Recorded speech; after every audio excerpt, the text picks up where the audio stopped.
Flipkart থেকে আমি এই মাইক্রোফোনটা কিনেছি, আনবক্সিং করছি আপনারা দেখতে পাচ্ছেন। এই মাইক্রোফোনটি আমি ১ম কিনেছিলাম জুলাই মাসের ৪ তারিখে আমার ডেলিভারি দিয়েছে। আমি ৪ তারিখে নিয়ে রাত্রের বেলা চেক করছিলাম। দেখছিলাম কেমন সাউন্ড আসে। হেডফোন নরমাল একটা হেডফোন লাগিয়েছিলাম, তারের হেডফোন। লাগিয়ে দেখলাম খুব একটা ভালো সাউন্ড পাচ্ছি না। আমার একজন বলল যে, "খুব একটা সাউন্ড ভালো হয় না। কম দামি মাইক্রোফোন।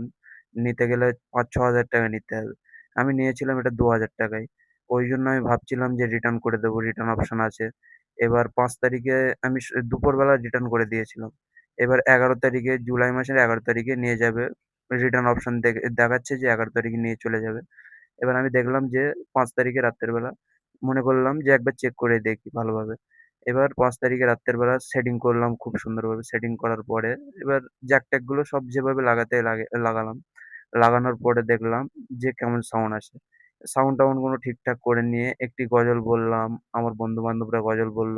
খুবই সুন্দর সাউন্ড পেলাম।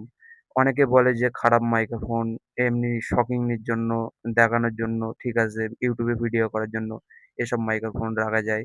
কিন্তু সাউন্ড খুব একটা ভালো না। কিন্তু অ্যাকচুয়ালি আমি বলব সাউন্ড অবশ্যই ভালো। আপনারা কিনতে পারেন। ডেসক্রিপশনে লিংক দিয়ে দেব।